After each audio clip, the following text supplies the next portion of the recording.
Less than 24 hours until the NHL trade deadline day is complete. Still some meat on the bone, and we're going to break it all down for you in the next 2 hours. Nick Kypreos, Justin Bourne, Sammy McKee, Jen Rolnick, Austin Mackey. In for our Derek Brandeo, who's out with the sniffles.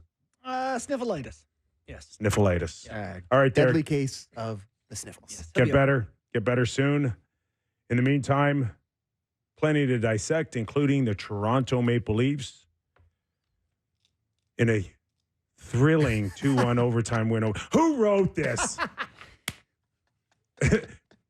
Am I Burgundy? He'll read anything. Oh, yeah. I'm That's Ron why I put that there. Yeah, it's thrilling. Kypreos? What do you mean? It was a tight one-goal game. They went to overtime. Austin Matthews, the game winner. What a performance by 34. All right. All right. We'll get that. We'll get Sheldon Keefe's overview of the game on our first Kippers Clipper. But breaking news, Joel Edmundson, a big, rugged defenseman, albeit with a left shot, is joining the Toronto Maple Leafs. The Leafs made the trade today. The Capitals will receive a 2024 third-round pick and a 2025 fifth-round pick. So, tell us what you think, JB. Oh, boy. You know, you wanted to see what the Leafs would look like post Kyle Dubas. Here you go. Big butchers on the back end. Can't make a pass, but boy, will they be big butchers in their own end. You know, he checks a lot of boxes for what they needed. Big guy, kills penalties, playoff experience. Played 22 games for the Blues when they won the Stanley Cup, another 20-plus games for the Canadians when they went to the Cup final. His game has fallen off a little bit. Third-pair guy for a not very good Capitals team. You know, doesn't do a lot of the puck movie stuff well, but boys, he's, I guess, another Labushkin-y type back there. They got. They also knocked 50% off of his contract, so there's actual still money to be played if they choose to make another move between now and 3 p.m. tomorrow. But I'm with you. Listen, game changers, no, but guys that can make it a little bit more difficult in Boston or Florida, whichever one comes the Leafs' way in April, yes. I mean, let's go back to Gudas. Like, you're not thinking too much about Gudas until you see him 4 or 5 times in a row. Yeah. And those type of guys matter in the playoffs. Yeah, it adds up, right? When you play Labushkin, Benoit, McCabe, Edmundson, all of a sudden you've taken lower lumbar cross checks for 4 straight games, and you get into 5, 6, and 7, where the Leafs have typically, I know they got by Tampa, but typically lost. Maybe the other team is the team that's a little hesitant and doesn't want to get to the middle as quickly. Maybe. Sammy, what are your thoughts? He's big, mean man. Yeah, he's a lot of guy. Yeah, he's big, mean man. I like the addition. I do. I've watched so many different playoff series over my life where the big guys often go past the little guys. You know, it's just like the size in the playoffs. It really does change the game, slows down a little bit. Yeah. You want a guy that clears the front of the net and is proficient with cross checks and can kill penalties. Like, this isn't a move the needle move for me. Like, I really don't think they're a ton better. I just think they're a little different, maybe, in the fact that they're a little harder to play against. Well, I like the move. He comes in and he's the biggest defenseman you have now. Yeah. And, you know, he kills penalties. This team is 22nd in the NHL. I haven't checked today, but 22nd, 3rd, somewhere on there in the PK. You know, if you're protecting a lead, like, you got some guys you feel like can go over the boards. Now, he's not a breakout guy. You know, he's not a tape-to-tape passer. I am worried about Iron hard off the glass. Yep. And that's fine. But I am worried about the time the Leafs may have to spend in their D zone because Labushkin can't break the puck out. Now Edmundson can't break the puck out. Like, you don't want too many guys who can't break the puck out. So I'm not going to say I'm not a little worried about that. But I get the idea that it has not worked with this team having puck movers on the back end and puck movers up front. They're trying something different. Sammy, you said different. Yeah. For years, people have been saying this isn't working. They need to be different. This is different. Too many shoes left. Any worries about this guy staying healthy? Oh, yeah. And how hard can he push game in, game out? I don't worry about how hard he can push game in, game out. Well, He'll push. if it breaks him down, Mm-hmm. the tendency for players, and I experienced that when you're not 100% or you're not feeling great, is you back off. Yeah, right? And you just hope that the threat of you is enough sometimes to deter your opponents. In 2021, he missed 27 games. The next year, he only played 24 total games. Year after that, he missed 21 games. This year, he's missed maybe 18 games or something like that. Like, he misses games. So, in both the cup runs that he was a part of, he played in every single contest for his team, and you just kind of hope you get a lucky run, right? I mean, and you're the guy, too, who said you need 9 or 10 Yes. D. No. I'm all for it. Yeah. I'm all for it, absolutely. And in a perfect world, you'd love that he had a right-handed stick in his hands. But he does play the right side, or can play the right side. Does it bother you that this? Well, I shouldn't say does it bother you. Does this push Liljegren out of the lineup? It is crowded with left-handed shots now. So you assume it's Morgan and Lyubushkin. Yep. Benoit McCabe on the right side. Edmundson, Brody. Unless you did Brody Edmundson, or however you want to mix those up. But then if you put Liljegren in, maybe Benoit comes out, or Edmundson comes out. Listen. Or Brody. Oh, thank you. I was just about to say that. Okay, Brody's on the last year of his deal. He's not coming back. You're not re-signing him. It's okay if you want to put him in the stands a few games. Bad. Like, that's a good question. Has he been bad for Brody's expectations, or has he been NHL D-man bad? I go the latter, my friend.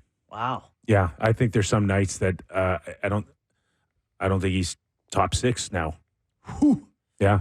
I mean, this is a guy you counted on to top pair. I don't see any sense of urgency in his game. I don't see a lot of crispness.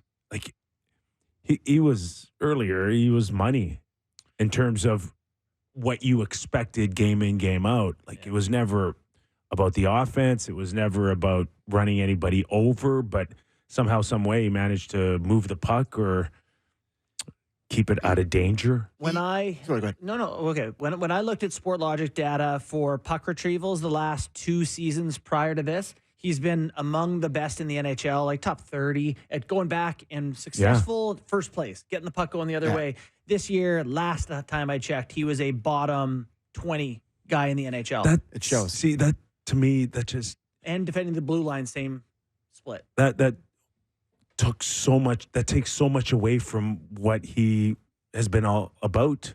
Yeah. Like, if he doesn't have that retrieval, if he can't skate back and then either make a good first pass or skate the thing out of his own zone himself, then where's the contribution? Yeah, it's not net front protection or leaning on guys. It's tight gap at the blue. And now if his skating has fallen off, that eliminates that gap protection, the retrievals. So I don't know. I'm torn on it because it's hard for me to believe he's gone from top pair. He's second in the NHL on the Leafs in time on ice per game this year, 21.53 per night. To a guy you can't use. Yeah, to me, there's just if he's on the team, there's just too much of a relationship there with Keith. I don't ever picture him having Keith's just gonna play him. That's the thing. If you're gonna if you're worried about him, it's like a Moneyball situation where you take away the toy. Like, I think he's going to play him if he's got him. I see what you're saying. That disappoints me because you're adding, you're not subtracting here. So it should just be more of a natural feel that there is an internal competition now on the blue line. Mm-hmm. That if you have 8 deep, then you're fighting for your job. And if you take one out of the lineup, and Gio, I'm not sure where Gio fits in all of this since Edmundson's come on board here, but he's on the outside looking in. Yeah. And he wants to get back in. And there are some nights when Gio's fresh and healthy and he's good out there, right? He can block shots. He can add great leadership at times. Competitive, good hockey IQ. But not top 4, right, anymore, or logging 18, 20 minutes. But between him, Edmundson, Brody, and Benoit, boys, it's up for grabs. We got 20 games to go. And I'm telling you, last night, not overly impressed with any of you on the back end. So play well, keep your spot. Don't play well, next man up. Yeah. You know, the Leafs D is going to be about treading water by and large and getting the puck up into the hands of the forwards, because you look at Florida, say, Forsling, Ekblad, Mikkola, Montour, Kulikov, Ekman-Larsson. You know, it's just a totally different, the amount of talent on the back end compared to the Leafs. And they're just going to have to tread water, protect the net front, give your goalies a chance to make the first save, and hopefully they don't have to make a second one. I do like that aspect. That, ideally, there's not going to be a lot of second chance opportunities for these goalies who you're already not sure about. So do you think that there's still defense shopping, or this is it? go ahead, Kim. I'd be disappointed to hear that they're still not shopping or looking at ways to add more depth here. I had someone say they didn't think anything else would happen on D. I would think Dumba maybe. I would think that if there was, it would have happened by now. Yeah. Right? And the feel over the last few years is they don't need another 5, 6, or 7 D. They need a top 4. Yes. That doesn't appear like it's happening unless Tree Living pulls a rabbit out of his hat and lands a Parayko or a Brett Pesce. There's not any vibes, rumblings at all that's going to happen in less than 24 hours here. So I can tell you that I'm hearing that they are shopping for another depth guy, probably in that third or fourth line. Someone like right now, Nick Dowd's out there.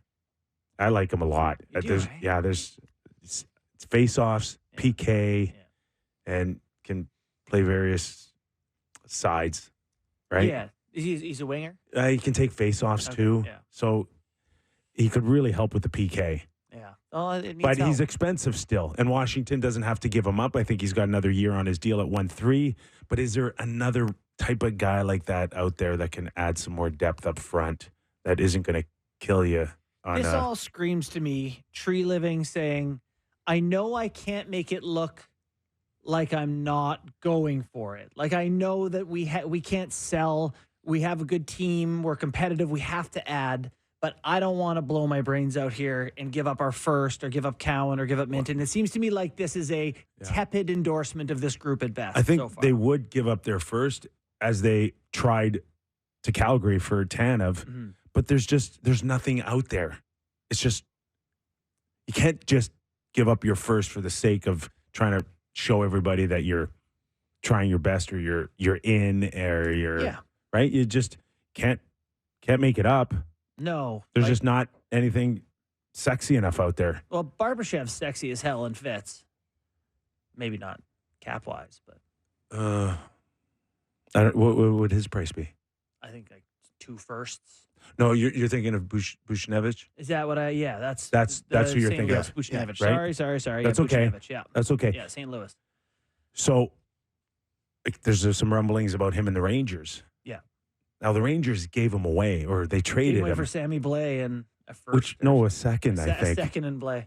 Do you really think That's not a great do you really think that like he's going back to the Rangers with Chris Drury there and what, you're going to pay a first and a top prospect? Because it's very expensive for that guy. Yeah.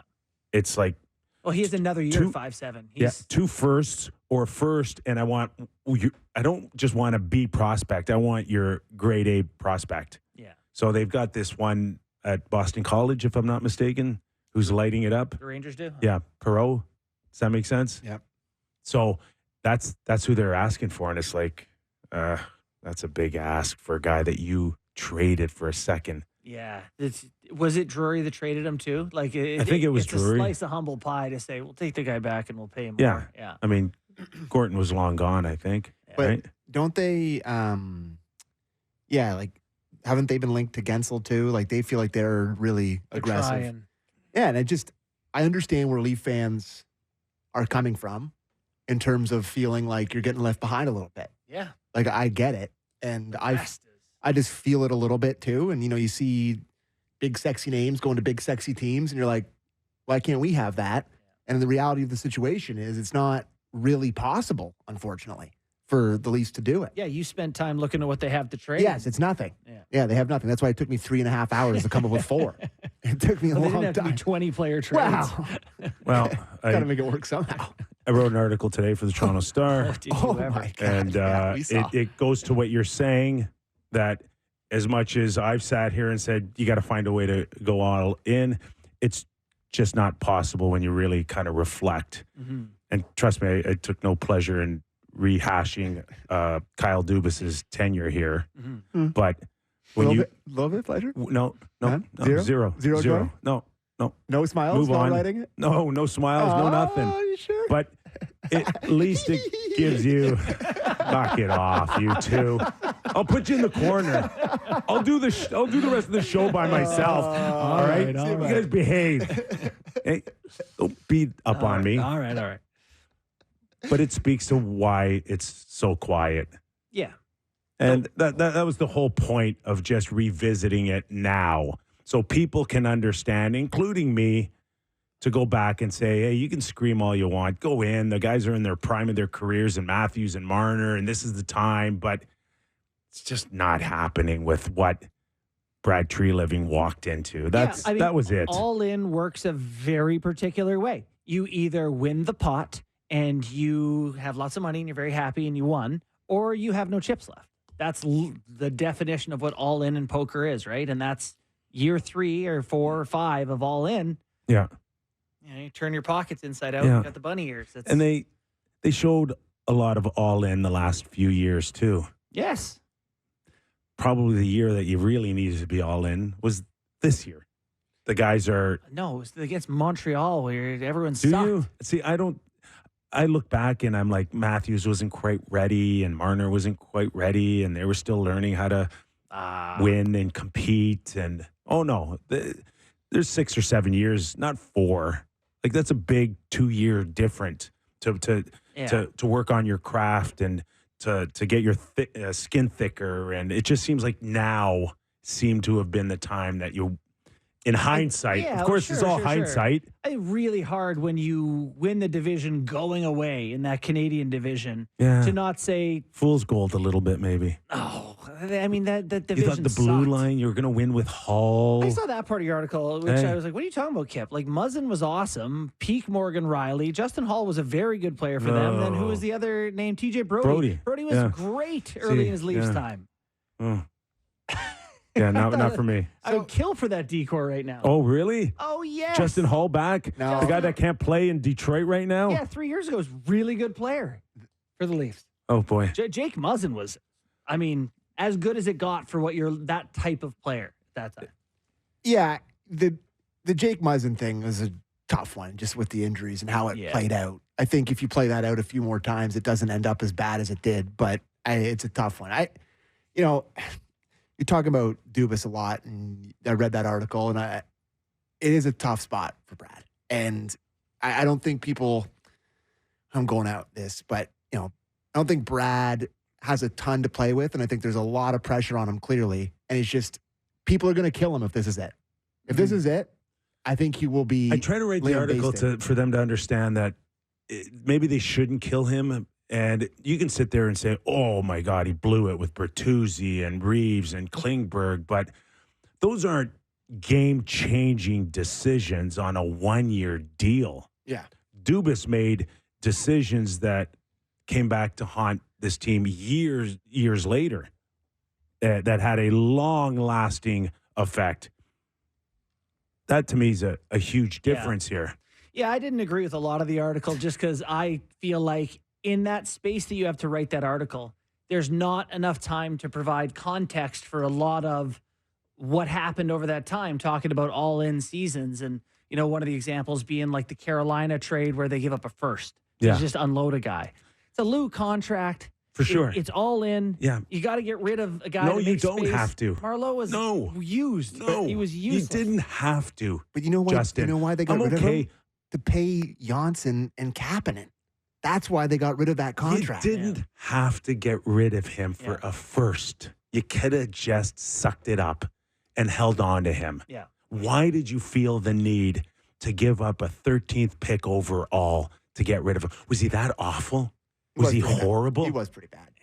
It wasn't much So going on. just suck it up. Yeah. You're better off to have held on to him and take a Seth Jarvis Well, yeah. Yeah. than take your But chances that's to open also, up to me, cap this is playing space. results of how the draft went as well. Like Jarvis ended up being a very good player. You know? Anybody would. There's a chance that there was going to be anybody that was going to be a very good player with that pick. Yeah. I get it, Lou. You overpaid for him, Yeah.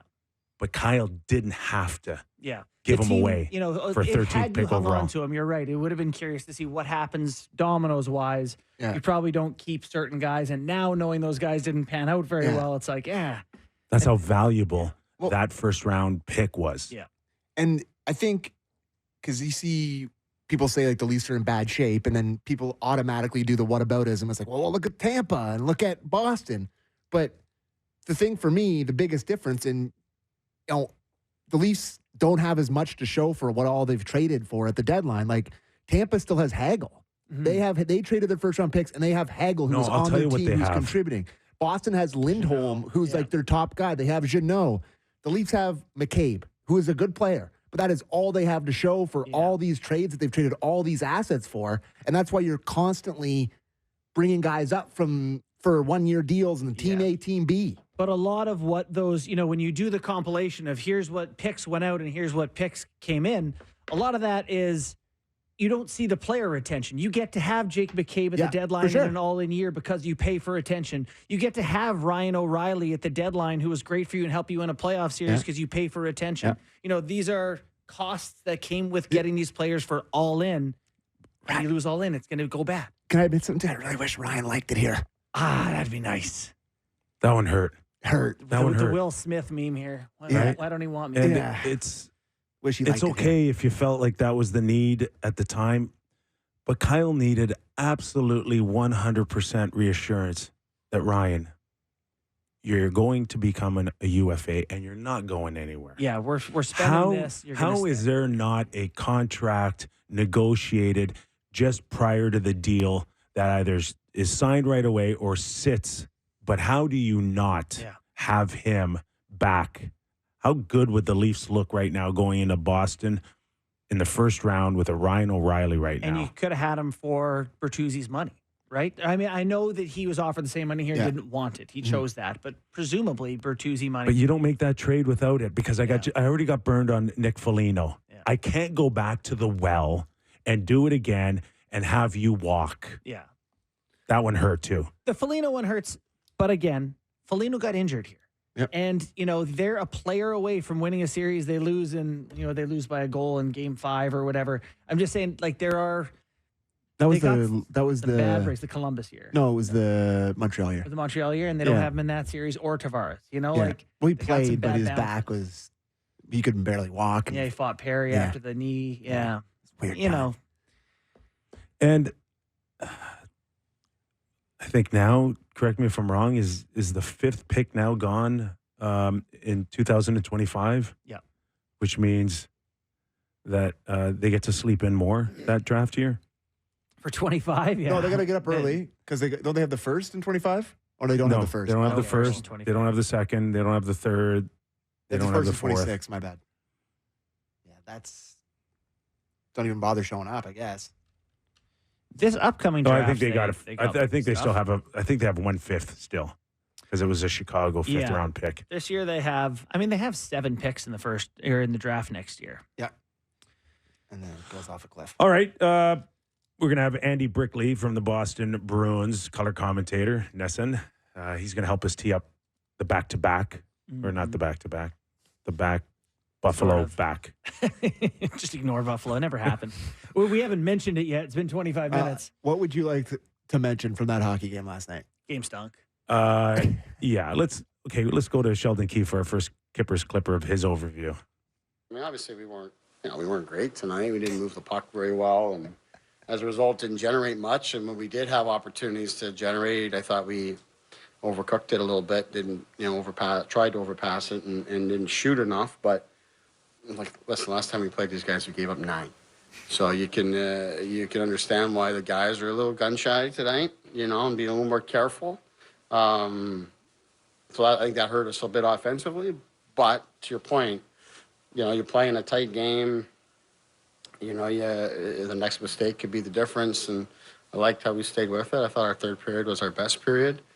So, to that end on a night like tonight, to stay patient, stay committed to it, not get frustrated, not deviate, not to beat ourselves.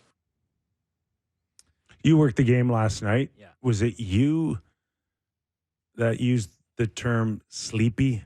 Yeah, maybe. Yeah, it was you. I also Because I'm like, you nailed it. Post game after Austin Matthews scored, I said that might have been the first good play he made last night. Have you seen Austin Matthews play that bad before? That was the theory on the broadcast. Mike is not on. I said, was he sick? Yeah. Because what was going on? I don't know. Just couldn't win a puck battle, turned it over, just. Sammy caused that he didn't have any energy. Yeah. And that's what I kind of felt like. Yeah, he didn't. You'd be hard pressed to find a worse game he's ever played. I agree. And so they did have sick guys. McCabe was sick. Yeah. Camp was sick. sick. Time decision. Well, that's definitely the giving him a pass version or trying to understand why he played like that. I would have, if I'm Sheldon, I would have snapped on them last night. I would have. Would you? I would have given it to them. Come on.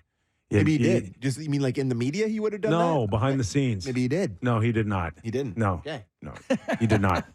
He does not. He did not, because you don't come into the press conference and talk about being careful and patient and not deviate. You just say, you're disappointed in not having more of a effort, for God's sakes, effort. Like, I think, who broke down Willie Nylander? I did. Okay. He was their best player. He's their only player. Yeah, but at the end of the day, you're saying, okay, here's Willie trying hard. Yeah. And here's Willie trying hard again. Yes. And let's pat him on the back. He's trying hard. Yes. If you followed the man's career, this is a notable event. I know, but I'm saying that, you'd be hard pressed to find a lot of other guys wearing the blue and white to show the same thing. Yeah. I get it. You're not going to play. They're not all a box of chocolates over 82, but you kind of got fed a little bit by the Boston Bruins, in my opinion. Yeah. You didn't really show up there. And yeah, they were good for a bit of it, but you're right. It ultimately wasn't great. Wasn't great. Yeah. You got to get ready to go play them again. And I'm not saying it's the be-all, end-all tonight, but you got to start getting ready. You're going to play this team or the Florida Panthers. And to me, you got to be able to kind of push yourself a little bit now. Mm-hmm. You can't have these type of games where you just go, yeah, maybe it was the flu, or they just.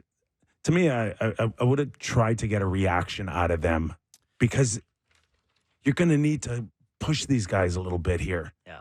I do want to hear the clip, Keith, where you're looking past the Sabres, because I think that's a reasonable thought going into this week where you got the Bruins and the trade deadline. You're like, oh, it is. Okay. Let's see what Keith has to say. Clip 4, please.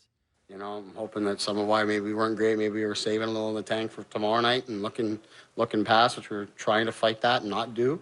But obviously coming off the game on Saturday, you can understand why we maybe were looking ahead a little bit. But like I said, I'm glad that we stuck with it. I was thrilled that we kept talking about it. We're going well. We're 10 minutes from points. We're 5 minutes from points. We're right there. Stay with it. We got our 1 point and got the second in overtime. So to that end, it's a good night, a successful night, and we'll move on from this, try to get out to Boston as quickly as we can here right now and be ready for tomorrow.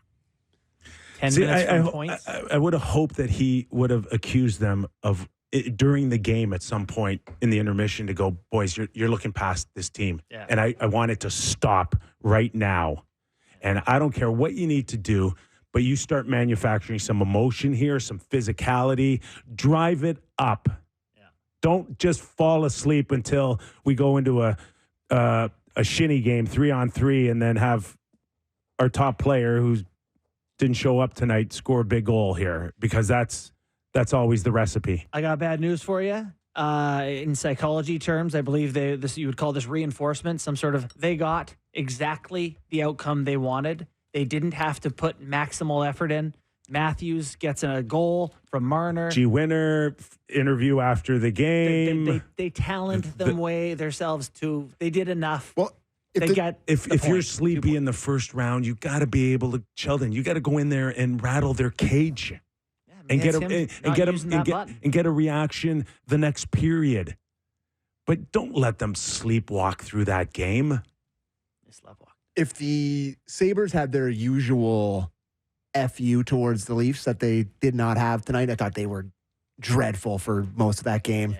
Not a lot of jam. Feels like a team that's ready for Cabo. Waiting for summer. It looked like a game 9 in an exhibition season of 10. They just looked like they were not. And if they had anything, they would have beat the Leafs last night. Like they should have beat them. That save Samsonov makes at the end of the third period and stares down Tage Thompson in overtime. Without those two plays, they would have lost. So is it a light switch tonight? They just turn it on and they're going to be good and competitive against the Boston Bruins and everything's hunky-gory and hunky-dory.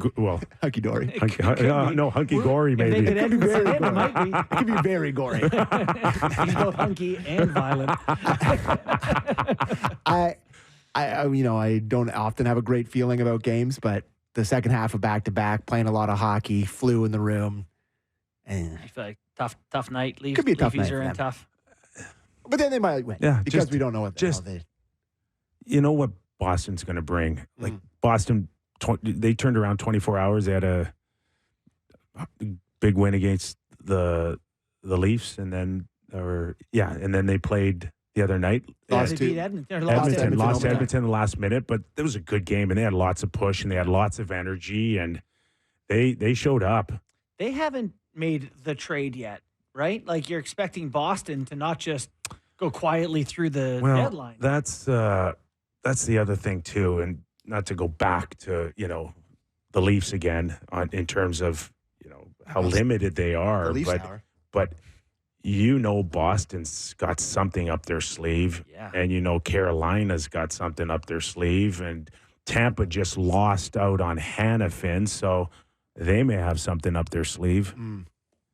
That's someone's getting better or deeper. Well, the West right now is getting way better. Total arms race. Colorado is, different squad. Yeah, totally different team than they were 3 days ago. Oilers got better. Vegas getting way better. In the East here, it's like, has Florida made a move? Yeah, they got Tarasenko. Yeah. And they've been linked multiple times too. Are they getting better? Gensel. They've been linked to a few times I've seen, so that wouldn't be fun. But no, that would hurt. We should go to break. Okay, we will go to break according to our producer, Sammy. When we come back, Andy Brickley will help us tee up Boston Bruins tonight for the Toronto Maple Leafs. First round collision course. We'll find out after the break.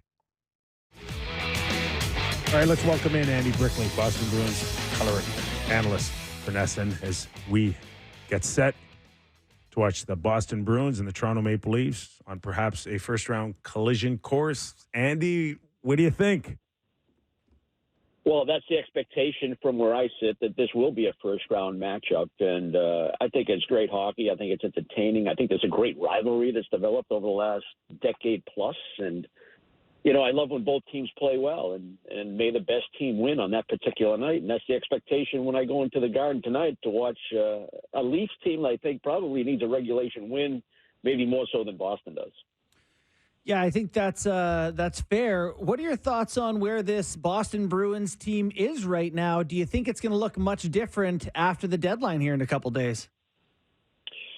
Well, that is my expectation. I think they've been in the process over the last several weeks of trying to obviously identify what their needs are, and they're plenty. And then which players can you acquire and how do you go about affording it? Right. And I wouldn't say the Bruins are in an envious position with lack of draft capital and pretty tight to the cap as it is. So it certainly lends itself to, a hockey trade of significance when you start talking about pending UFAs. So I think that's where the Bruins are. That is my expectation, that there will be some transaction because, again, when you look around and you see what the competition's doing in the East and teams are fortifying, I think you need to keep pace. Andy, one of the strengths over the last few years has been the goaltending between Swayman and Ullmark, but sometimes all good things must come to an end, and Swayman's going to be set to earn another contract. He's younger. Everything points to the direction of Ullmark leaving. Would you be surprised if he's still a Bruin past tomorrow at 3 p.m. Eastern? I know the market's shrunk a little bit around the league when it comes to goaltending, but there's still some teams like LA looking. Yeah, I wouldn't be surprised. I don't know. Maybe you guys can better educate me on, goalies of that caliber getting dealt at the deadline. I can't think of too many times where that's happened. And I know from what I understand and from what I hear that Markstrom was on the move and it looked like there was a deal done for him. That would have surprised me as well. I get the contract situation. I get what Calgary's trying to do, but I would be really surprised. I thought if they were going to deal Ullmark, it would have happened last summer. If they're going to deal him, I think it would happen in this coming season, this coming off season. Yeah, that would surprise me. I understand if that's something that they want to do. I mean, he is definitely an asset that would get you much in return. I get the concept, but I would be surprised, yeah. Okay. Brick, looking at this Bruins team, we've talked so much here about Bruins culture, and Patrice Bergeron was obviously the embodiment of it, but they're just on the right side of the puck, hard to play against. It just felt like no matter who they put in, they kind of had they played the same way. Is this Bruins team still that? Do they still have it living on through Marchand and Bergeron there, or has it changed a little bit with the absence of so many guys that left last year? Yeah, first of all, the culture still is very strong, and you make a good point. Marchand's a good leader. He still has his stripes that he has to deal with. He'll always be that kind of player. But, there's good leaders in that room, and then the young guys that are coming, that next layer of leadership, the Charlie McAvoys of the world, they're in that growth stage of becoming a major voice in that room and a leader on the ice. That being said, it's different. You're definitely right. It's different. It doesn't have that confidence level and it shows up in the games where they give up. They give up leads in the third period. They can't win big faceoffs in the third period. They're leaving points on the table on games where they've played well in order to have leads in the game, after two periods. And, you don't have 37 throwing his skates over the boards. You don't have 33 on the back end doing the same, which is the way it was for 20 years. And, there was just that real confidence that, that made its way through that locker room out into the ice. They knew that they were going to lock teams down, and they knew they were going to, collect their 2 points on nights where they deserved it. And it's been different. It's been different this year. And that's an area that in these next, whatever it is, 17, 18, 19 games before the playoffs start, that they need to be better. They need to be mentally tougher in those situations. And that's where the leadership comes in. We're talking to former NHL player, now current analyst with the Boston Bruins, Andy Brickley. So I thought the loss of Patrice Bergeron and Krejci would have had a bigger effect in the standings than they have, which is great for Bruins fans. But it has shown up in protecting late leads, hasn't it? It has. And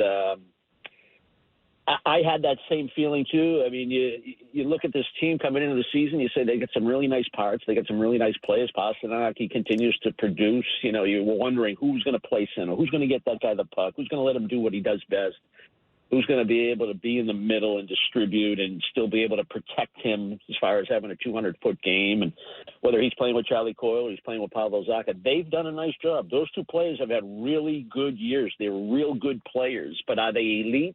And are they guys that you can count on in the final minutes of a hockey game? You would like to think so, but it hasn't happened to the degree that a Bergeron or even a Krejci would be able to deliver in those situations. So you hope there's growth in that area, but I am surprised, happily, that they've been able to amass as many points as they had. They had a great start to the season, 9-0-1, I believe, the first 10 games, October, November, December. I mean, it was – they just had winning records, and that was a lot on the back of the both goaltenders. Both goaltenders were really, really strong in the first half of the year, the first 4 months, the first 40 games. And then coming out of the All-Star break, the Bruins game, their team defense, their coverage, their willingness to cover. I hate doing replays when the Bruins give up goals and there's, 4 black and gold jerseys right around the goal scorer and nobody's doing anything. I mean, it's not Bruins hockey. That's not the way they defend. They got to be more committed to the defensive side and being on the right side of the puck. If they did that, then, they'd be challenging. They'd still be ahead of Florida if they had that in their game, but they haven't had it over the last 14 or 15, which is why I was really impressed with their performance in Toronto the other night. They needed a game like that. Yeah, Swayman played very good, no question about it. But I thought they were far more committed to the defensive part of the game in that game, and that's the way they need to play more consistently. Yeah, no, that makes a lot of sense. They did look solid against the Leafs. We do have you on during our Leafs hour, so I feel obligated to ask, how's JVR at this point in his career? He was beloved here. How much has he got left in the tank for the Bruins?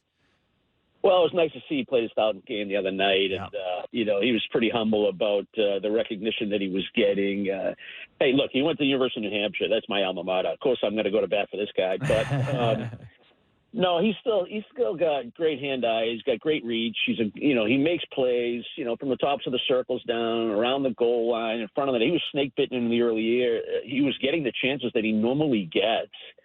But he just wasn't finishing. But he's continuing to make plays. They wanted him on that top power play unit to work the front of the net, to have that low play available, to retrieve pucks, keep plays alive in the offensive zone. And when he's at his A game, he's done all of that. But you know where he is in his career. You know his age. The foot speed needs to be, constantly worked on. When you get older, you got to continue to evolve. You got to keep up with this young man's game and the pace of play that is the National Hockey League. And he's doing his best. He's been versatile in the sense that he's moved up and down the lineup. Some nights he could play on the first line, other nights he's playing on the third line. But I think for the contract that he signed, for the term and the money, he's delivered.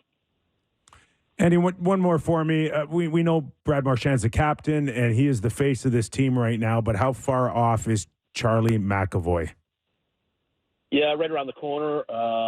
What's Brad, 35 now? He obviously just played his 1,000th game, and he talks about no end in sight. No reason he can't play 1,500 is his mindset. But those are hard minutes. That kid competes when you're talking about Brad Marchand. He competes, and at his size, I don't know what his longevity is. And I think as McAvoy continues to play anywhere from 25 to 30 minutes a night, particularly in the big games against the best teams, against the toughest opponents, individual opponents, he ascends to the leadership. It'll be his team probably in 2 years at a maximum. And I think it's something that he desires, something he wants, something he's growing into. He's not there yet, but he's getting there. He could use a little help on the back end. They miss Hampus Lindholm, even though he wasn't having the same year he had last year. McAvoy does need some help back there. I don't need him to be the leading body checker on the back end on this team because I want him on the ice. I want him healthy, and I want him with the puck. So, but yeah, it'll be his team within 2 years max. How far is Lindholm? Like, what's the latest on him? He's skating. They haven't indicated, when his return is, but I think we're getting pretty close. He's skating, and my expectation is, sometime this month, obviously. Andy, have a great call tonight, but not too great. You know what I'm saying? It's a Leaf show. Yeah, no, I understand. And I tell you, the league's a great place when the Leafs are good, so I'm excited to see Okay. All right. Andy Brickley, everybody. Thanks, you. Thanks, Brick. Appreciate it. Where do you want to go? We only got a few minutes left before we break and bring in our national audience here. How about Samsonov? I just had a quick thing about the Bruins. They are honoring the 2011 Cup-winning team tonight. Oh. So they're going to be, Chara's in the building. Claude Julien's there. Just to haunt the Leafs. They are going to be loud and proud. Bergeron will be in the building. Oh, yeah. And he'll be playing. They'll be like, by God. And he just comes out, plays first line center. Love it. 20 guys in blue and white should be thinking us against the world tonight. Let's go beat them and just ruin their night. Piss on their wheel. Is Edmundson playing? I want him playing immediately. I don't think he's going to make it. He's wearing number 20. Oh, bad number. God. Samsonov in net tonight? No, I don't think so. It'd be Joe Wall, probably. Yeah. You okay with that? Yeah. Are you changing your mind on Samsonov at all? Not really. No. Like, listen, who knows what it's going to look like in the next month, 6 weeks. Like, if Samsonov can play like he did last night and hold his spot, I don't know how you don't have him as a serious candidate to start, especially if. Yeah. But you got to get Wall's games in. You've mentioned this in the past. It seems like they're going to rotate one game here, one game there, until you find out how good one guy can be. Yeah. We got to the point where it was like, it doesn't matter how good Samsonov plays. I'll never trust this guy again. And then he's 8-1 his last 9, look good. It's like, is that enough though? no, it's not enough. To me, but it's enough to. I'm listening. Well, for sure, and he's earned that right. Yeah, they stunk last night for the most part, the Sabres. But the thing that I did like, and this is the only time I'll bring up the playoffs in that game in the same sentence. But to me, the thing that jumped out to me was the clutch saves. Like at the end of that game where they had been carrying the play, the Leafs been carrying the play, comes down there, and it's a hard wrister redirection. He makes that big pad save, and then in overtime, stares down Tage Thompson. You kind of you need clutch goals in the playoffs, but you need clutch saves that kind of help you. And those are big saves. We had someone, yep. Yeah, go ahead. We had someone tweeted us just, we were talking about that third period last night. The Leafs were really good in the third last night. To their credit, I think they gave up 3 shots. They were in Buffalo's end for 16 minutes or something. It was a nice, quiet game. It was quiet, right? but nobody got hurt. The ice didn't get scratched up in their end, and they stayed patient. Just a bit of breaking news. The Leafs announced they've acquired Kane's unsigned pick, Cade Weber, in exchange for a 2026 6th-round pick. So there you go, boys. That's from Frank Saravelli on Twitter. So stacking up the assets. Okay. Cade Weber. Unsigned pick, Cade. Okay. That's the sound you hear is Googling. So I think they got Cade Weber. What did the Leafs shoot Buffalo 6-0 to start? How long did it take them to get their shot on goal? Weber thought. Cade Weber, yeah. Please. And then they ended up getting outshot 9-6 in the period. So it was one of those. Yeah. I thought it was a good start. I thought they forechecked really well. I had a pack all built on their great forechecking. I didn't show because they fell apart. Cade Weber is a 6'7", 208-pound left shot defenseman playing in his 4th year at Boston University. Was a 4th-round pick, 99 overall by the Carolina Hurricanes in 2019. I like this. There you go. Big. Yeah, that's big. That's what Brad wants. He's tired of the Smurfs on the blue line. 6'7", 208. We get it, Brad. You like the look out, Rimpey. You want the large men, the big mean men. He's got a lot to make up for. Yeah, I remember the Leafs pre-Dubas were like, let's draft Keaton Middleton. He played for the guys, and it's like, yeah, you need guys who can play. So hopefully this guy can play. The Penticton V's in your neck of the woods, isn't it? That is. There you go. Short 40 minutes. We're good on Samsonov. All good.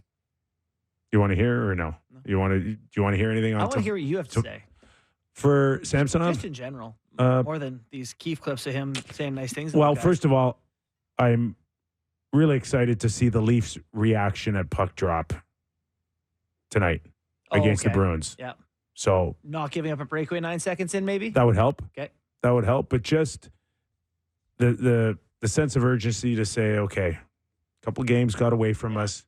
Let's take it up a notch here, and a huge challenge. They got Coyle shut down Matthews in Toronto, and Marner didn't look like Marner-esque last Saturday night against, Tuesday night against Boston. Monday? Yeah. Oh, I'm horrible with days. Whatever. It's good challenge for them tonight. Well, this is the thing, Kip. It's like, we need to see against the good teams. This is, when it's like a measuring stick night. And, that's and your Morgan time needs a good night tonight, too. That would be great. I'd like to see that, too. All right. Our thanks to Andy Brickley. It's the Boston Bruins and the Toronto Maple Leafs tonight. We're not going away. We go national next. Plenty more to talk about as we get ever so closely to the 3 p.m. trade deadline. Back after this. Right on the set. Sure. We're going national here. Oh, okay. Sammy. We can't leave the suite then for the national show. No one cares about the Leafs, right? I think it's you they don't care about. Very true. Nick Kypreos, Justin Bourne, and everybody favorite. Yeah. And we do care about you. Oh, thank you. Sammy McKee for the next hour. We are live on Sportsnet 650 in Vancouver, Sportsnet 960 in Calgary. This hour, Real Kyper and Bourne, brought to you by Bet365. Less than 24 hours to the NHL trade deadline. Of course, Sportsnet will be there every step of the way for you tomorrow starting 10 a.m. If it's 10 p.m., we're in trouble. 24 hours till the start of our show, which will be the trade deadline wrap-up. Yeah. All national, both hours. Just a reminder, tomorrow we will be starting at 5 p.m. Eastern, and we will be on for 2 hours, so we get to kind of wrap everything up. Breaking down Crosby to the Canucks and everything else that's going to happen. Stay tuned. Now, there is also talk that Sid, they could be offering Sid a new 3-year deal by July. He's eligible for a contract extension, Pittsburgh. Is he going to stop taking $8.7 million at some point in his career? Oh, this one goes to 10. 10. Oh, Oh, yeah. no way. 10? Jeez. It's Sid Crosby scoring 90 points. I'm joking. They should Like, give him what? 15. He should Yeah, be, yeah. he should be Okay. a Lifetime Achievement Award. All right. 20 mil a year. Would that- Salary cap exemption for Sid. That would take him to 40. And then you could see him shutting it down, I think. Yeah. I mean, Unless, of course, Vancouver wants to step up, or the Toronto Maple Leafs. yeah. I think Hoglander for Crosby, it's there for him. Make it happen. We're going to welcome in Jesse Granger in a few minutes. Golden Knights. He covers them with the Athletic, NHL Network as well. So we're going to talk Vegas and pulling rabbits out of their hat as Noah Hanifin ends up there. What are you shaking me off like an 0-2 fastball He's right mad now? at the Knights. No, I'm not. You're jealous of the Knights. You know me. My Golden Knights. Love the Knights. I don't know how they do it. I am so Just impressed. pure alpha. They do whatever they want. I'm so impressed by them. Like, they clearly know what they need to do to keep people involved there, to keep them having stars, being good, and they just trade. Like, the Conroy thing on the trade is like, it's this year's, unless we trade it again, then you get next year's. Yeah. It's like they just win every trade they're in. They get stars. They make guys go on LTIR by hitting them with a tire iron. I don't know what they do, but I love it. We'll get into more detail on Vegas in a few minutes. But in the meantime, guys, Colorado Avalanche. I've lost track of how many guys up front they've traded for. We know Walker's Love what there. they're doing. But today was another huge day. Brandon Duhaime Big. from the Minnesota Wild for a third-round pick. Yeah, he's He's on his way workhorse, there. 26 years old. And Trennan from Nashville. Mean. Skates. Like, they needed 2 of these guys. Scores. Yeah, that fourth line is suddenly so good. Well, we mentioned it when the Leafs played them. Remember how we talked about outside of their top guys, they were looking little thin. It was like a lot of Ryan Johansson and Colton and Parise and you know, it's guys that aren't exactly household names at this point. And I think Joe Sakic agreed. He's like, yeah, time to completely rebuild my forward core. And it looks really good. It does. Mittelstadt is a 2C now between Nichushkin and Drouin. I've always liked Colton and Miles Wood as a third line, Duhaime with Cogliano and Trennan. Then with Walker being added to the back end, it's Taves, Makar, Gerard, Manson, Walker. Jack Johnson to fill in as your 6. But, geez, that's a really good hockey team. Yeah. The top of the West is loaded. I think there's 6 teams in the West that might be better than the second best team in the East. Are the Oilers and Vegas headed on a collision course in the first round? Like Colorado, Vegas, Edmonton, all in this trade deadline. Kings are ahead of them now, so it'd be Kings Oilers that started now, but with these additions, you got to think they're going to get better. Like someone may go home very disappointed in the first round. Someone will go home. There's 6 teams here. I think that you can say Dallas is all in as well, right? I mean, Winnipeg's all in. They've got Sean Monahan added. I mean, the West is going to be an absolute dogfight this year. Slog. Yeah. Okay, let's times. welcome in Jesse Granger. Jess, how are you, man? Thanks for joining us. You do a terrific job covering the Knights for the Athletic, the NHL Network. First of all, what do you make of this whole thing with Vegas, and how do they keep pulling this thing off? Yeah, I'm doing well. Thanks for having me on, guys. I was listening to you just before I got on here, and Yeah, the West is pretty wild. I asked Bruce Cassidy yesterday, like, what's it like for you watching the deadline news and all the trades go down as a coach? And he's like, yeah, I just keep hoping to see guys go east, but they aren't. They're all coming west. So he's getting ready for it. And yeah, the Golden Knights are one of those teams loading up. And I mean, Kelly McCrimmon's ability to pull off the trade is impressive. I mean, he goes after a lot of guys, but so do other GMs. He just ends up getting his guy just about every time, it seems like, over the last 5 years or so. And they clearly came into this trade deadline with their sights set high, and they've got two good players, one really good player, and Noah Hanifin, and the way they've set it up, and they gave that 5th-round pick to Philly to retain even more of Hanifin space. It looks like they're going for another trade, and it could be a big one. They are going all in with this team. They realize the window is not going to be open forever with some of their better players really aging, and they've just decided to go all in. Okay, we're going to definitely touch on that, on what may be coming that's a lot bigger here. But in the meantime, where's the Noah Hanifin fit? Not just short term, but long term here, because this is a defense that is the envy of most all teams in the National Hockey League. Where's the long play for Hanifin here? Yeah, I really think that was my biggest takeaway from the trade last night. Was this is definitely not your typical rental. I think this is looking forward to the future for this blue line. And like you mentioned, they're a very good blue line. Last year in the playoffs, they were the best. And that was, to me, the biggest reason they won the Stanley Cup. Yes, Marchessault and Eichel scored goals, and Aiden Hill played his best 2 months of his life in net. But they're 6 defensemen were, to me, the reason they won the Stanley Cup. And this year they haven't been as good. And they've had some injuries that they've dealt with. But recently they've all 6 been healthy, and the results haven't been good. They've been getting up with a lot of goals. Alec Martinez is the oldest player on the team at 36, and he looks every bit of it these last few months. Now he has been put on IR since then, so he was dealing with something. So that's part of it, but it's also just these guys are getting old. Alex Pietrangelo is still the best defenseman on this team, but he's getting older. Braden McNabb is a solid second-pair defenseman, but he's not hitting as much as he used to. Those big hip checks we used to see every game are kind of disappearing. I think this was Kelly McCrimmon saying, look, our blue line is good. Let's not wait for them to fall off a cliff before we try to infuse some younger players in it. Hanifin's only 27. He'll be the youngest player on this blue line. Nick Hague's the only one younger. He's even younger than Whitecloud. So I expect an extension for Hanifin, and I expect him to be a big part, him and Shea Theodore, to kind of be the pillars of this blue line for the next several years. And I think Hanifin's a perfect fit for the system they run. I think the system they were running in Calgary was a little bit of a zone scheme, similar to what Cassidy runs. So I think that'll be an easy transition. And he breaks the puck out of the zone really well. To me, when the Golden Knights are struggling, that's their biggest problem is turnovers exiting the zone. They've really struggled with puck management, getting out of their own end lately. And Hanifin's so good. He's such a good skater. He just takes it out himself if he has to. He has a great stretch pass. I think he checks a lot of boxes for them right now, what they need. And like I said, makes them younger.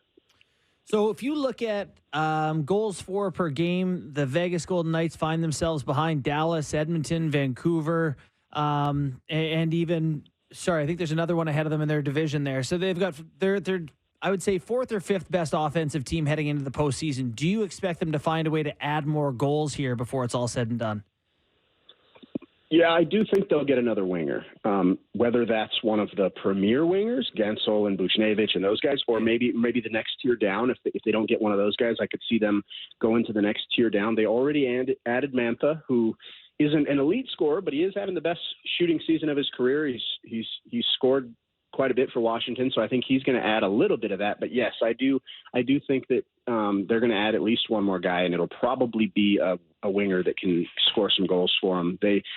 Their identity is defensive, and that's just the way Cassidy always prefers to win a 2-1 game, and it worked in the playoffs. They did have some games where they went off with the goals, but for the most part, they were playing a defensive strategy, trying to win low-scoring games. And I think especially against high-powered, high-octane teams like Colorado, Edmonton, even Vancouver, when their shooters are going, I think Vegas is definitely going to try to keep games tight, and they prefer a tight check-in style. So while I do expect them to add scoring, I don't expect this team to try to outscore teams in the playoffs.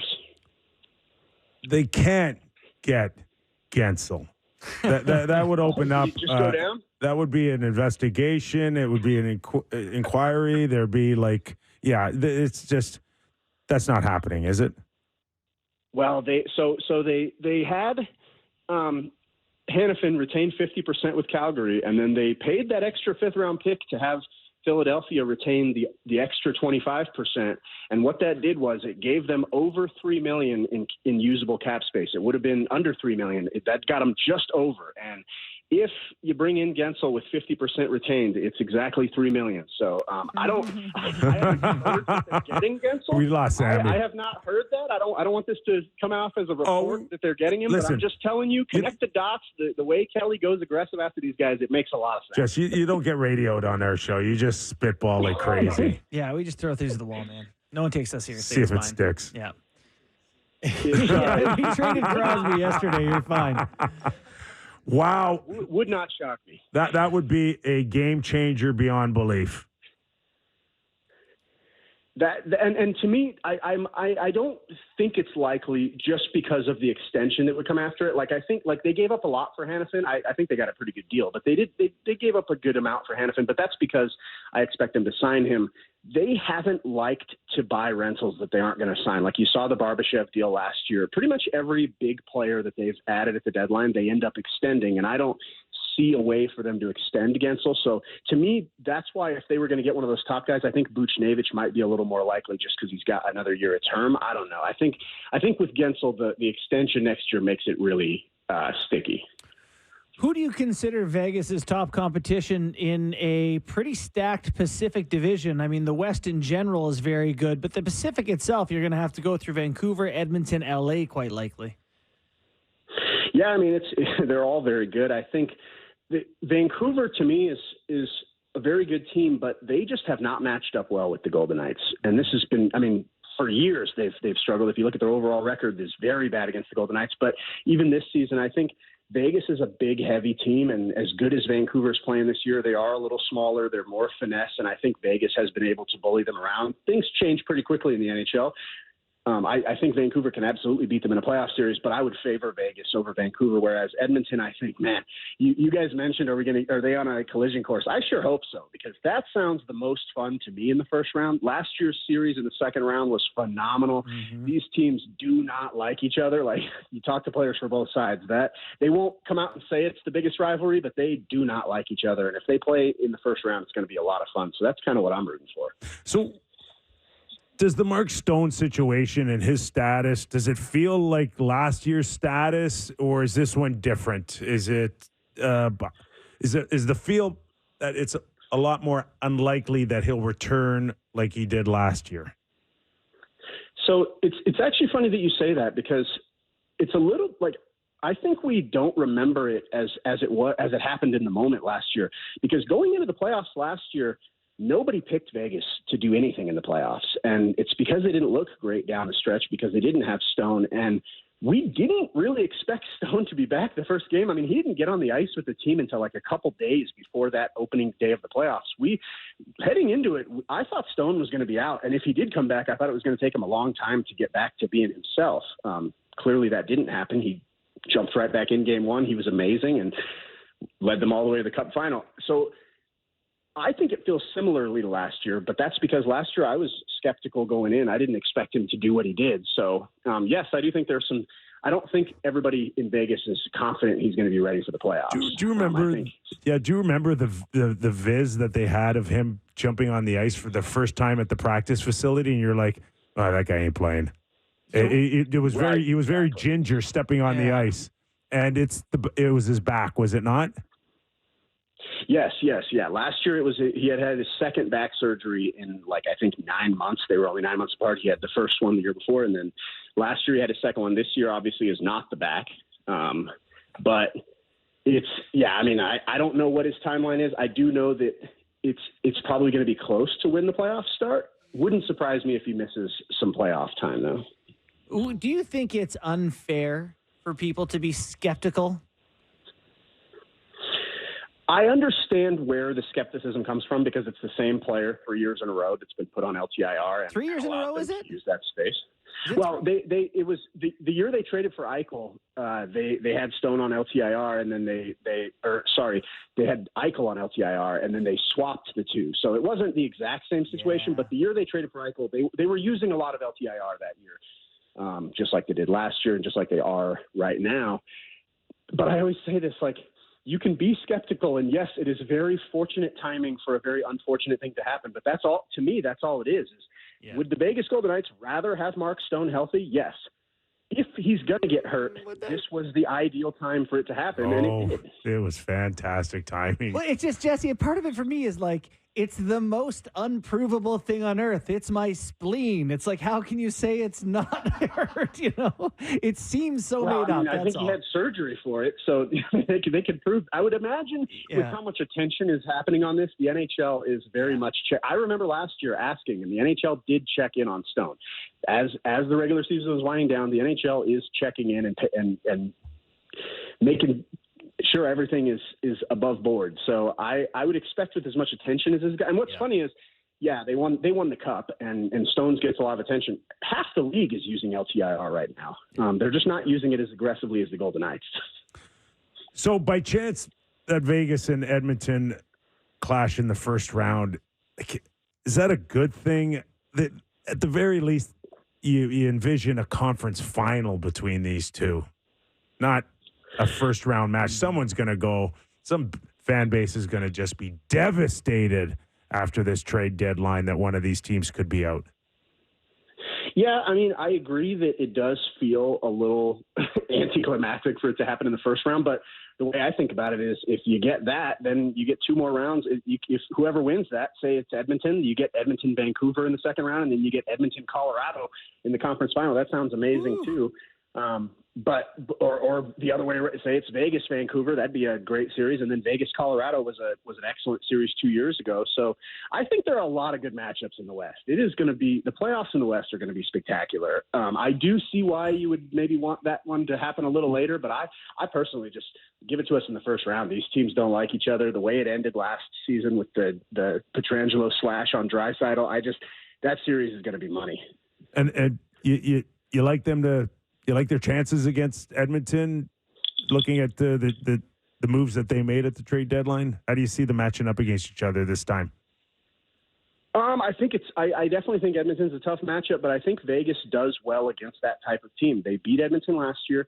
I mentioned the Colorado series the year before when Vegas beat Colorado. The Golden Knights have the type of forwards, the type of defensive lockdown forwards that give high octane offenses problems. They were able to shut the McKinnon-Rantanen line down 2 years ago. Last year, William Karlsson did a phenomenal job against McDavid, and you're not going to shut him down, but you can at least neutralize him a little bit to let your depth take over. So I do think Vegas matches up well. To me, that series is going to come down to goaltending because Adin Hill hasn't been playing as well lately. Last year, he was obviously on a heater, and he started this year on that same heater. If Adin Hill's playing at his best, I think Vegas has a clear edge over Edmonton. If he's not, then it comes down to how Skinner's playing, and he's been up and down too. Early in the year, he didn't look like he had it. Lately, he's been a lot better. So if those two teams play, to me, out of Adin Hill and Stuart Skinner, whoever's feeling it, that's probably the team I'd pick. Well, we're looking forward to it. Last one for me. Just want to get your thoughts on Jack Eichel's season and where he's at in his career. Is he a different player from when he came to Vegas, or still sort of the same point-per-game guy that can break a game open? No, I think he's a much different player. Away from the puck, he's so good. Yeah. And so when he first came here, when Bruce Cassidy first came here, he and Eichel met, and we've talked about it a lot over the last year because Eichel, he kind of challenged him defensively away from the puck to be better. Last season, we saw it a little bit in the regular season. But then when the playoffs got here, Jack Eichel was a different player. He was a monster away from the puck. His back check, I mean, just the physical tools he has, he started using them to take the puck away from people, and he was so good. And then this year, I thought he kind of just rolled in and kept that playoff form up. I thought early in the year he was a Selke candidate. Obviously, that injury that took him out for a couple months is probably going to take that chances of that away. But I really do think he's one of the better off-puck centers in the league. Plus, he's still the point-per-game guy that you're used to, that he's been his whole career. So, yeah, I mean, he didn't look great in his first game back, but it was his first game back after knee surgery, so cut him a little slack there. I think he's going to be a big part of this team. And you guys mentioned with the additions, Vegas should be better down the stretch. To me, Jack Eichel's the biggest addition. They've been without him for 2 months. They get him back. He's their number one center. I think he's going to be a big part of whatever they do down the stretch. Jesse, really appreciate your stuff. Good luck covering the trade deadline. Tomorrow, it's all over, pal. So You can focus on just being lazy again. Yeah, they keep me busy for this week. Thanks for doing this. Yeah, thanks, guys. Thanks, Jesse. I was really talking about us Yeah. being lazy. Yeah. It's a busy week for everyone. Busy week tonight, 12 games on tap. We're speaking of Vegas. They go against Vancouver Great game. tonight. Great. So Okay. if there's a wish list for Vegas and it's Gensel, They don't have a ton of scoring. Yeah. if you shoot for the is it the moon and end up with the stars, or is it the stars Shoot or the for moon? stars, or hit the yeah, moon, stars. You're shooting at space. If you don't get Gensel, is Riley Smith good enough for you to come back? I mean, There's a it's comfort not- He zone, is Yeah. beloved there. right? The fan, like when I went to that game, he came back because it was Pittsburgh. The people were bawling in the crowd. But he's People were weeping. He's Riley Smith. Yes. he's an original. Yes. He's an original misfit toy. He scored. do He you scored the think- Stanley Cup winning goal last year. You know, in some cases, a fan base might prefer to see a guy like that come back and say, "Let's do it with the family here." You know, Yep. They also didn't they just kind of trade him for nothing? Maybe they don't want to bring him back either. he doesn't want to come back. Yeah. Well, let's just. You don't believe it. Don't believe what? The Stone stuff. Well, hold on. I heard your tone with Jesse. I believe. I saw he your has- face. I believe he has an injury. Okay. I believe that if playoffs started April 2nd, there's a chance he might be ready April 2nd. I think it's like, okay, he's hurt. Why don't we just make sure he's healthy? We'll make it to playoffs. And even, I think expressing a lot of people's skepticism. You're a little I'm speaking for skeptical. the people. A little skeptical. Jake Gensel ends up in Vegas. People are going to be screaming bloody murder. Oh yeah. Okay. Watch Mark Stone come back 2 I'm weeks telling earlier. you, it's Sorry, like I'm ready. It will piss off a large fan base. And you could start with the first one here in Toronto, where they've been pressed up for the last few years, as we well documented that in our first hour. Well, I mean, they're And in it could LTIR. listen. Yeah, they'd be so could have screwed without been- it. They it have could have Murray been- on there. And they It could be so easy for John Tavares to come up with a bad back here and take one for the team and solve all their problems. Every last one of them. Let me ask you, is that not a reasonable competitive thing to have a discussion about for a month to rest a veteran guy and add another? Of course it is. And you can't tell me over the course of his career you couldn't legitimize something on wear and tear for him at his age and go, I need My a hip few flexors are months. killing me. I need a month. buddy, you're talking about this is Vegas versus Toronto. They got the Tavares and LTIR. Gary sending a SWAT team to Ford Performance Center, kicking the door down, be like, "Show me the leg! Show me the leg!" Like, are you kidding me? I will Are you say- kidding That's a me? reality show. Oh my God.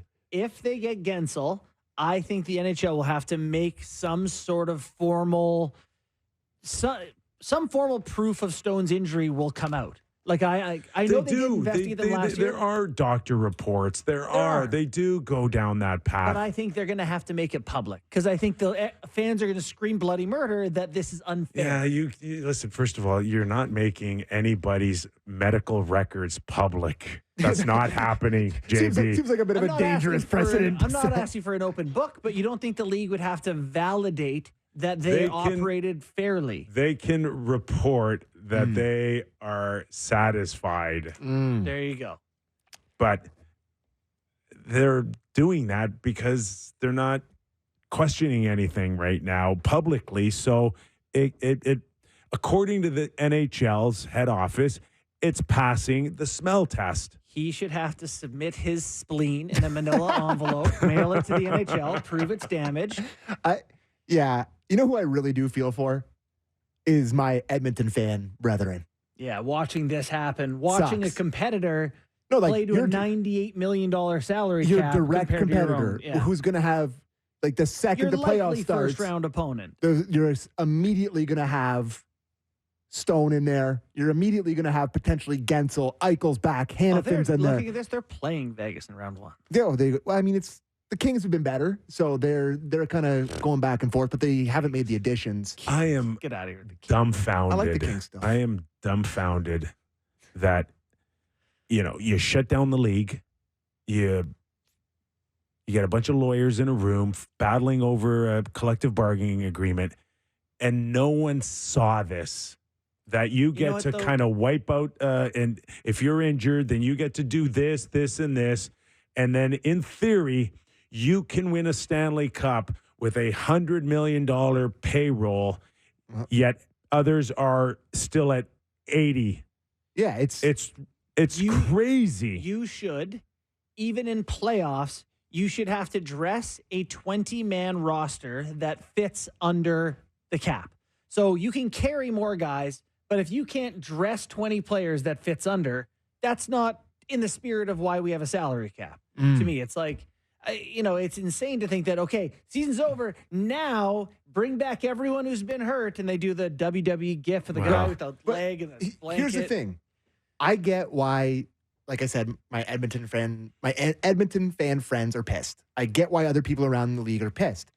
But this is a very clear loophole that a smart organization is driving a Mack truck through that loophole. But then you're also implying that you believe it's a little...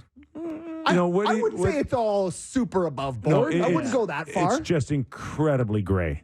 Gray. Yeah. Exactly right. You know what I think? Okay. The trade deadline is too close to the playoffs. So you only got to sit out a month. It's a month from March 8th to when the season ends. It might be more April 10th or something. So, yeah, you're right. If you backed it up a month, and it's a lot bigger ass to say, well, you miss a quarter of the season or more. January. Yeah. Early February. That's it. And then, because it's a big ask for a guy to miss that much of the season and come back for playoffs game one. Yeah, it's really set up to ask a few guys to pull the chute. It's interesting to know if, a guy like Tree Living wouldn't call on whoever, Gensel, whoever it is you like, call on guys like that, see if there were a trade to be made, and then take it to a guy on your team and say, what do you think? How you feeling? Could you use some rest? I believe that conversation happens. Yeah. Yeah. I mean, how could it not? Right. But when guys are retired, 20 years from now doing podcasts going, they came to me. You also have to have... Loophole went on. Remember we went on Instagram and then Lou was like, take that back. He's like, I'm sorry, I was hurt. You have to have a willing participant, though. Yeah. Right? And like Klingberg in Toronto wanted to have surgery. Mm-hmm. That was lucky. Lucky for the Leafs. Could he have played? Murray's been a good soldier all the way along. It does make sense. First of all, he was playing horribly. So let me send the message to everybody that I'm hurt. I'm going to get better. And then this summer when you sign me, you're going to get a healthier defenseman. So it plays well for Klingberg to go back and say, listen, if Klingberg was playing great and still hurting, he's going to play through it. Yeah. You're not taking yourself out of the game when there's only upside for you. So it made sense for him. So there's a willing participant. Yeah. It's legit enough where he does need cleaning up. I don't know where you are on, like, anybody can go in there and clean anything up. Buddy, I could book. I promise. I can book next week. Yeah. And with my shoulder and my possibly hip. I got hips and knees. They can go and clean it up, and you're much better for it. But you don't do it because it's like, what's the point? Yeah. So I'm just looking at, the Leafs, like, people are texting and be like, you jealous fools, the Leafs use it, blah, blah, blah. It's like, yeah, the Leafs, I want to be clear, are fully using this to its maximum potential. Yeah. They have Jake Muzzin, Matt Murray, John Klingberg, and interestingly enough, Connor Timmins on LTIR. Yeah, today. That one's a little strange, is it not? Yeah, when he comes back, someone will have to go. It was mono, wasn't it? But hold on. People are misunderstanding. The Leafs are in LTIR because they have injuries to players who can't play anymore. No, they can't play. Can't play at all. Murray, Muzzin's done for life. He's a scout. Yes. He's scout. Their guys aren't coming back to do hockey in the playoffs. Yes. Which Vegas's are for a third straight year. 3 in a row. Yeah. It's like, Tampa oh boy. did it to a great effect when they won. That's the reason they won cups. They were like $100 million over the cap. Kucherov was skating for 3 over, but yeah. He was skating for 3 months, and then it was like, oh, I'm feeling better all of a sudden. Yeah. Game 1. Yeah. You should at least have to come back game 2. Yeah. Game missed 1. the first one, maybe. Keep up appearances. Pretend here. Yeah. Are we doing game time or are we taking a break? We'll do a break and then we'll do game time. Okay. Sammy's After the break, game time plus Toffoli to Vancouver. Wood, he's sitting out, right? Not playing tonight. We'll get into that and maybe more Gensel after the break. You're watching and listening to Real Kyper and Bourne. Welcome back into the Real Kyper and Bourne Show. 12 games on tap. A busy, busy night. And Sammy's going to get us all ready with game time. Wow, what a tee up. You're really good at this, Kyper. Don't try this at home, folks. It's game time presented by Bet365. Visit the app for latest odds and find out why it's never ordinary at Bet365. Must be 19 plus, Ontario only. Please play responsibly. Now, I'll get into some of the games for tonight, but I was just looking at, because we were talking about what a gauntlet the Western Conference is, and I'm just looking at what the favorites are to win that conference. The favorite to win the conference on Bet365 is the Edmonton Oilers at plus 275. The next favorite is the Canucks at plus 425. Goes Colorado, Jets, Dallas plus 525. That's a good bet. And the Vegas Golden Knights plus 700. And after that, That's your bet. Kings, Preds. Would this have been updated since the trades? Yeah. They keep it. It's not building in future trades, and the team that seems most likely to make one is still Vegas, which at that point, it's like that's where you might potentially get value is all of a sudden they add Gensel and they might move to plus 600. I got to tell you, I love the Stars plus 525 there. Yeah, that's a good bet. Like to me, I think they're probably, I don't know if they're better than the Canucks, but they're a really good team. And looking at the Eastern Conference, the no surprise, Florida Panthers are a pretty overwhelming favorite. They're plus 275 to win the Eastern Conference. Boston Bruins are plus 500. Rangers plus 500.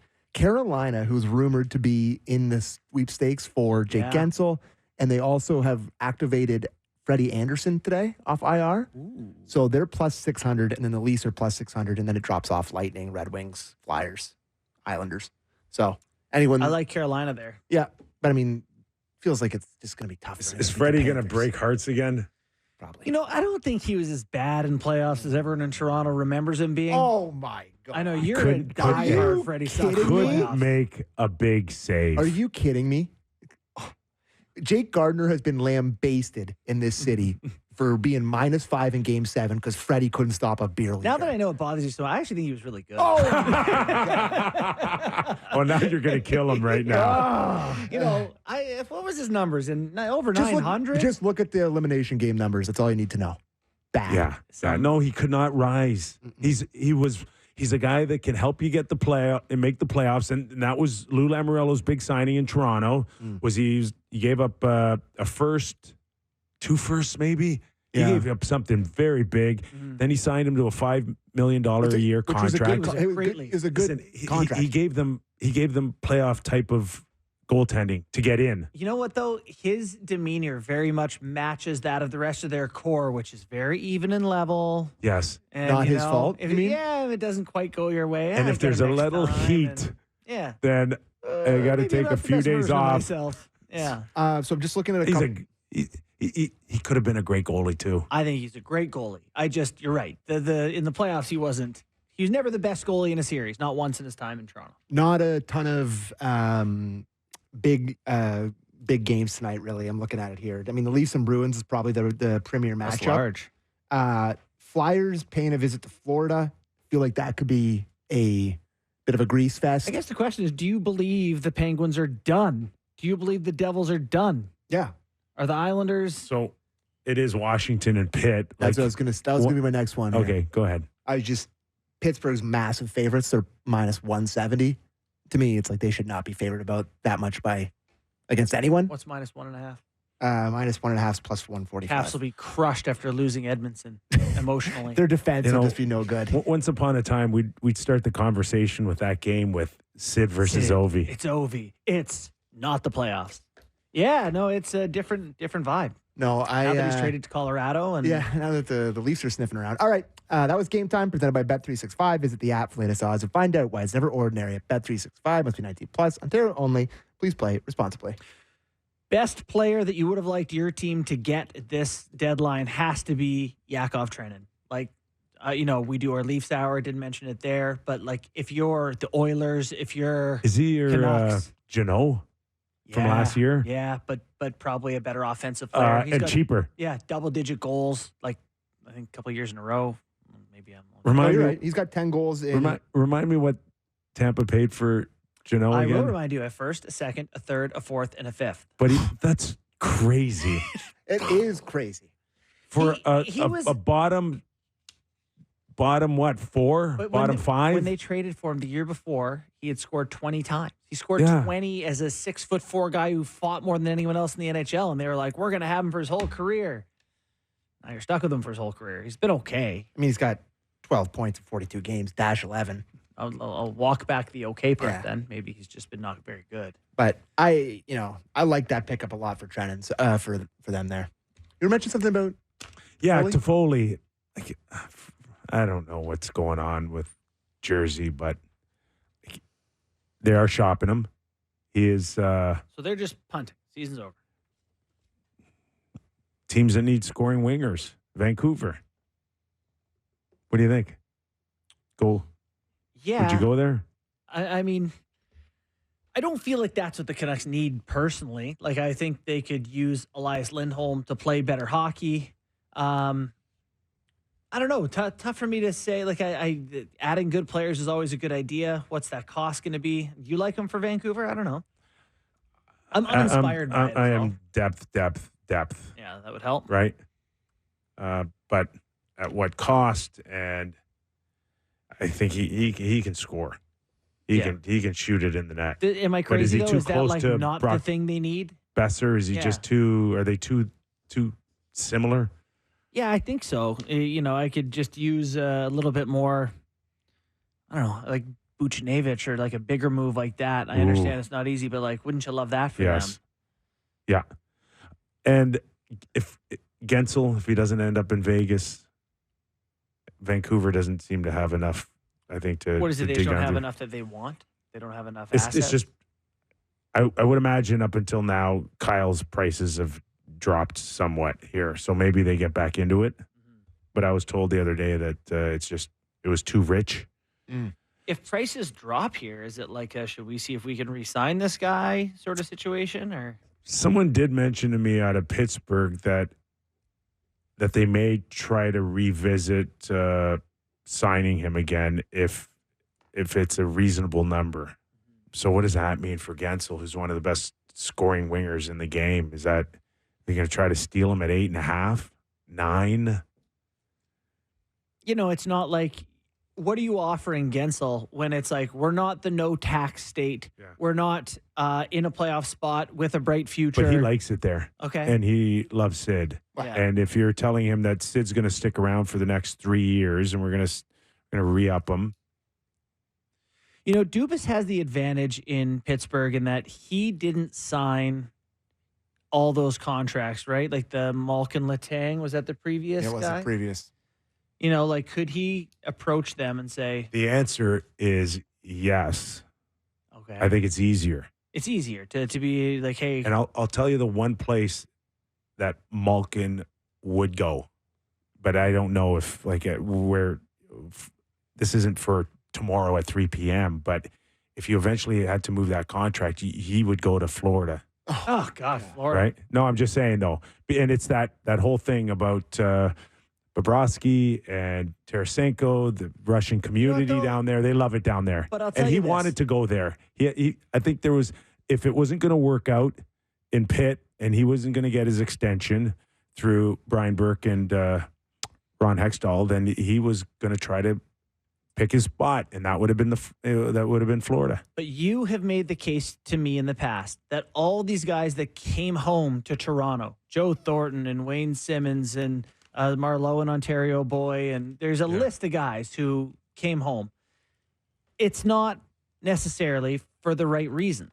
Like if you want to go to Florida To retire.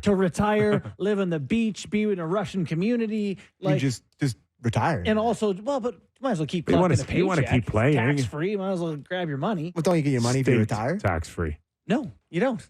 You don't? No, you can't just pack it in and not get and keep getting paid. No, there has to be a reason why. Yeah, you're not you playing. can injury retire and get paid. Yeah. But yeah, so like if all those guys want to go down to, if I'm Florida and I'm like, I don't know that we But- want to be your retirement home. But at the if right, you're not here for hockey. But at the right price, it could still make a lot of sense. if you see value in it, but you don't want to overpay for that value. So if it fits in, like we're not paying you, Gino, we're not paying you 6.5 or 7 to come down. We're going to pay you 3.5. Right. On a 1-year deal. Unfortunately, his contract is Many more years. Oh, I know. It's a little, it's probably a little late to think that way. 2 more after this one. And I don't think Letang wants to go anywhere. No. So I think There's a good right shot D for the Leafs. I think you're won. married. I think you're married to those contracts. Hey, did you see the Forsling contract with the Panthers today? Another good one. And like it, this is a pretty remarkable story, isn't it? Didn't love it. Was he a waiver claim? He was. Came out of nowhere. From Carolina? Was it Carolina that waived him? Really? Maybe That not. would surprise me. Okay. Let's find this out. Yeah. But he ends up signing an 8-year deal for 5.75, which in Canada is like 12. Forsling was with Chicago. No, he was claimed off waiver by the Carolina Hurricanes January Charlotte. 9th, There you go. 2021. Who gets put on waivers and then Signs an 8-year Yeah. deal. 3 years 3 later. years later gets a 8-year deal? Well, when Didn't you happen play for me. really well for 3 straight seasons with the team, they usually want to keep you around. Just eating major minutes. Do we give enough credit to that Florida blue line? I know We give them credit every day. No, It's but all we like- do is give Hey. them credit. It's a Panthers Oh hour. my God! we talk about Vegas's blue line being the best and big and strong and mobile, but like out of nowhere, this Florida blue line became pretty darn impressive here. Funny because it's a number of, shelter dogs, if you will. It's OEL who was fresh off a buyout. Montour had lost value from what he once had, maybe. And Forsling was a waiver claim, like guys that are reclamation projects who've done very well for themselves. And their next mission is to make sure Montour doesn't go anywhere either. He's UFA. Yeah, coming up. he'll sign for 8 years, $10 But per. If there's a few teams looking for a legit top 4 D, it looks okay this summer with a few choices. Forsling's off the market now, obviously, but Brett Pesce's still out there, and I don't know what Carolina's going to do with him. Carolina just lets him become a free agent. That's what I'm thinking. They're way too cheap Yeah, to lose an asset for nothing. like him. They don't rent their own players. It's interesting. I wonder if they're trying to turn him into a player today. Like sort of a 1-for-1 guy with some term, or for, find out where Pesce would extend. The Leafs would have great interest in him this summer. Yeah, like would Carolina want Brody or Liljegren? Probably not. No. I'm just thinking about like a guy for Carolina that they could use this year that isn't a punt. Then you'd have to give up your first, Yeah. Liljegren, and then you sign and trade. Yeah, you do a first in Liljegren for Pesce and an 8-year deal. 8? No, 6. How old is he? He's a little older, isn't he? I'm going to tell you. He's not like 28, is he? He's 29. Turning 30 this summer? Not till November. Not till November. Okay. I think it's safe to say that guy's going to end up with a 5 or 6 year deal. Yeah. Six if you bring the number down. Mm-hmm. I guess it would depend on Carolina liking the other player that would be going back as well, and I'm not sure the Leafs would have the one you need. So, yeah, lots of teams out there would have issue or interest in a deal like that for Pesce. I would keep an eye on him. I think something will happen there. They also signed Jonah Gadjevich to a 2-year contract today. The Florida Panthers. Yeah, they were busy. Good. Strong opinions on him. Guys, playing for the attack. Oh, Hard-nosed guy. Okay. Yeah, he's tough. Just really one of their like kind of identity guys. One of their what's in the bottom half of their lineup. I love that Martinook there. So what team out there It was Florida that time. outside of maybe Vegas or Boston or Carolina strike you as, I don't know, low in the weeds right now that needs to step up? Well, is LA just going to punt on the year? Good question. Just watch all these teams in the West get better while they, Would you not be trying to get Allmark out of Boston? Yeah, you think they might move one of those goalies? I heard the Swayman thing is close. On an extension? Yeah. And if they do that, do they then trade Allmark? God, I can't see him doing that in a year. What's that Allmark have left on his deal? this year? Year Next next at 5, right? So can you keep him and just go into the playoffs with these two guys, or does that keep another asset that could be better utilized and cap space with $5 million to take a run at a Stanley Cup this year? Mm-hmm. Yeah, That's what you're weighing out. I don't know what their third goalie situation would look like. But yeah, Swayman's 25 and Allmark's 30. So you can imagine which one they're hoping to hang on to there. Yeah, that's definitely a spot to watch too. Because otherwise, in terms of goaltenders, like if you thought it was going to be New Jersey, they're not trading for anyone anymore. They've seemed to be going the other direction. Sell mode now. They were so close to Markstrom. And I would imagine it just gets revisited in the summer. Or, someone mentioned to me that the ownership is not interested in Calgary taking the next 2 or 3 years off to rebuild, or no, they don't feel like they can have a bad team and a bad building at the same time. Yes, that's really well put. Very well put. Yeah. So, well, the thing is that they got this Wolf and they got Vladar. It's not like you're going to lose. Could you keep him and just say Markstrom's? Hey, he's going to be a good goalie in his later 30s. He's 34 right now, and he can still keep this level for 36, 37. Good that long. I think you can certainly say you're going to do that and drive the value up, which doesn't hurt either. Can I ask you guys a really stupid question? You've done it for 3 years. Thank you. Why do you want to stop now? So this is a Leaf thing. Sorry, National Hour. We're about to wrap up here. Sheldon Keefe says he doesn't anticipate Joel Edmundson will play tonight as he's arriving around the time of the game. However, there's a number of game time decisions due to the flu that may force Edmundson to make an appearance at some point tonight. Jake McCabe is recovered and will play. Like, at some point tonight, if they declare him, can he come in late?